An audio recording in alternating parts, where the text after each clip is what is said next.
Welcome to the Food Startups Podcast, connecting the opaque world of food startups.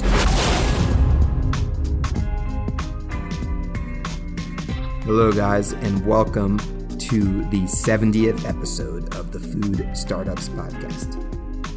Now, I wrote this on a plane back from Atlanta where I was just at a trade show. I've been traveling quite a bit, not just to trade shows, but also to farms and the supply side here in Colombia. And, I had a chance. I have two friends that are really accomplished entrepreneurs, and they were just on a speaking tour, the Gotta Be Good tour, where they went to Stanford, MIT, Harvard, a lot of top universities, talking to younger students and MBAs about tips for being an entrepreneur and standing out in today's world. Speaking with them and through all of the books that I've read, I've kind of patched together 6 strategies to become a more effective food entrepreneur. And when I say a patch, meaning they come from different sources, but these are 6 solid strategies that I think you can apply. You may know some of them, you may already be using some of them, or you may be tacitly aware of some of these, but you may want to think about it and see if you can kind of fine-tune them. Going into episode number 70, 6 strategies to become a more effective food entrepreneur. Number 1, define and amplify your signal. What do I mean by signal? Signal is kind of the message, the energy that you give off to other people. And Carlos Micheli is excellent in this. He's all about alternative education, entrepreneurship. And when I say good at this, why is he good at it? I mean, he's gotten opportunities not just to speak into, but opportunities all over the world, in Eastern Europe, United States, Asia. He has a really good job of when he introduces himself to people, when he presents himself to people, and when he writes and publishes about who he is and what he's looking for. Think about that on your end. My signal is something that I'm working on. When I meet people, I say, hey, I work in agriculture. I used to mention all the projects I was doing, but one is some people are not that interested, which is totally cool. Second, agriculture for me is where I've kind of transitioned, because there's so many different facets of agriculture, from farming to distribution to even the apps that are coming along that have to do with agriculture. My signal is agriculture, Latin American superfoods, Latin American entrepreneurship, and food startups. That's something I'm working on, and I was going to a couple events, and I try to give off that signal. But once you define your signal, you need to amplify it, and that's kind of it's almost like a pitch, but just the energy you give off, the way you help other people, the social proof when people search for your name on Google or search for your company on Google, who they talk to, et cetera, et cetera. So that's number 1, define and amplify your signal. Number 2, develop a growth versus a fixed mindset. And a lot of you guys have probably heard this before, but I think it's worth not just glossing over, but thinking about this. So one is, think of when you were in elementary school, maybe you were the kid that was really good at sports, or for me, the kid that was really good at math. And you get this fixed mindset. Oh, I'm really good in X. I don't really need to work in because I am good in this. And for most people, this fixed mindset is counterproductive and can be detrimental at best, because you think that you are this, as opposed to the growth mindset where I'm continually growing, I'm taking on new skills, I'm getting better every day. So it's not really about being the best or being known for something, but being better. I also think the fixed mindset can pigeonhole you into saying, this is what I'm good at, this is what I'm not good at. And so you don't even bother trying certain things because you think you're not good at it, or starting out you weren't good at it. In the growth mindset, you're going to be not good in a lot of things. You're going to have to practice these things and get more experience before you're good at them. So can't recommend this enough, but having a growth mindset. And one other thing I'll add to that, I have a good friend of mine one time, he was like, Matt, playing all this self-development, you're timing your days, what you eat, et cetera, but you're not going to be perfect in everything. And I said, listen, man, yeah, I know. The idea is this whole growth mindset to continually get better at things. On a side note, I read this in Smart Cuts. Buzz Aldrin and Neil Armstrong. Buzz Aldrin became an alcoholic. Neil Armstrong became a recluse because first two guys on the moon. After that, they never looked for challenges, and it doesn't have to be kind of hard to top, being the first person on the moon, but it seems like they never looked for additional challenges in their life, or they're never able to start new projects. So it's this growth mindset, even after you reach a really, really high plateau, and we've had some guests on the show that have done that, whether it's in their reach or financially.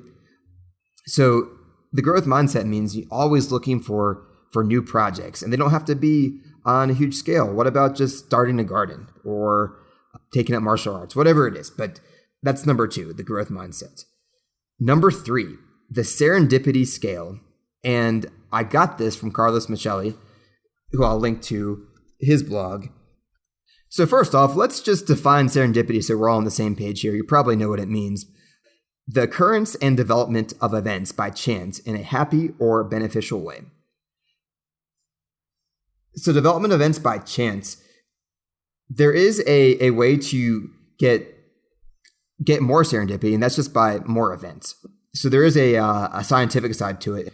So what I mean is the serendipity scale is when you don't have much clarity about your projects. And a lot of entrepreneurs I know, they go through this. I've passed through times where I wasn't sure what my project is going to be. Right now, I happen to be pretty dialed in on one project, and I'm kind of looking for others. But I'd say I'm more dialed in than I've ever been. But it's a pendulum. It's an up and down scale and swings.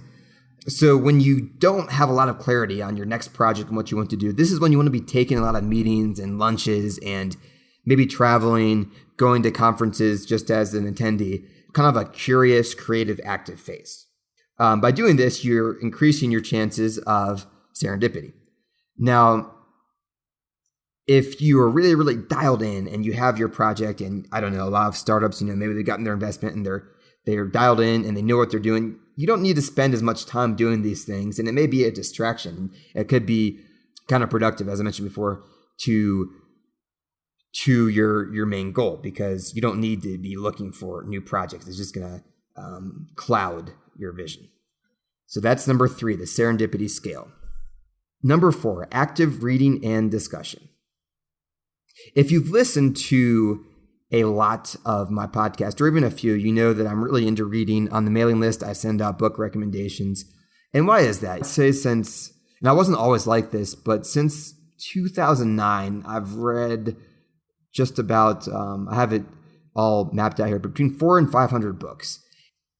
And the reason I did that is because the people that I look up to are always reading books. And so once you get in the habit of it, you'll start getting book recommendations all the time. But I say active reading, and I don't think it's just reading books and that's it. I think you need to, 1, take notes, 2, while you're reading, think about how you can apply the concepts. And this can be in history, psychology, whatever it is. Apply this to your business, to your life.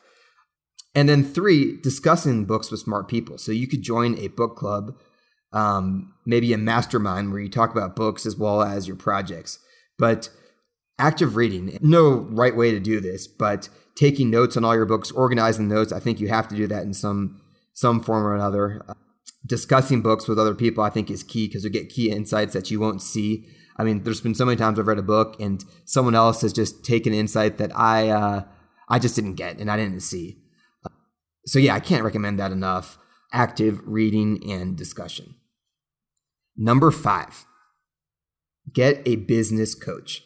Now, not all coaches are great. Some of them are kind of cheesy and they don't have much substance behind them, but there's some great coaches who just understand people, and they can take you to the next level and kind of provide a mirror so you can kind of see your mistakes and where you need to get better, or your strengths and where you need to double down. I have a link, and I'll link to here, Scott Cook, who's the Intuit CEO, and Intuit's huge. They're like QuickBooks, huge software. And he kind of talks about one of his, I won't say regrets, but one of the things he would have done differently, being CEO for 20 years at Intuit, was not getting a coach soon enough, because managing people, there's books on it, but it's very difficult to manage people, and the more people you manage, the more unintentional mistakes you can make in managing them. And it's great to have a business coach. So for managing yourself and managing other people, getting the best out of them, becoming effective as a leader, and also maybe your signal too, as we talked about number one, helping define that signal. I think it's worth looking for a business coach. If you guys email me, I can recommend a few. I think certain people work better with different coaches, but I have a couple that I can recommend to you, and it's worth looking into. Number 6 is skip the credentials. What do I mean by skip the credentials? I guess I could even title this doing things without permission. So credentials are not good or bad, but in today's world where learning is, so many things online, and you can learn so many skills and group these skills together. Don't think you need to wait to have these credentials. Like the best example I can say is a friend of mine, she started a pop-up, like a food pop-ups business where they have these dinners and you pay, and it's the way to meet new people and try new local cuisine and stuff. And she's not a professional chef. She's not trained, but she knows how to cook and she just does it. And so a lot of times people, and again, this relates back to number 2 in the growth and fixed mindset.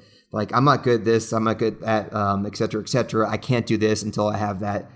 Just start doing it. Do things without permission. Learn new skills. Start things. Try things out. And don't wait for the credentials to come. Especially today where a Harvard MBA is not the same as, Jim Rogers talked about. It doesn't matter. A lot of entrepreneurs, when I've been speaking to them recently at different stages, some super successful, some still finding their way. But I see a theme is they just decided to enter an industry and start something. And a lot of guests on the show, you can go back and see a lot of guests on the show, they just decided to start something and they learned by trials by fire. So to summarize, guys, this can all be found on foodstartupspodcast.com/effective, EFFECTIVE. Number 1, define and amplify your signal. 2, have a growth versus a fixed mindset. 3, use the serendipity scale based on the clarity or lack thereof in your projects and your life. 4, active reading and discussion. 5, get a business coach or a coach. And 6, skip the credentials and start doing things without permission. Guys, thank you so much. Please email me any questions or comments you have regarding this show, and I will see you guys next week.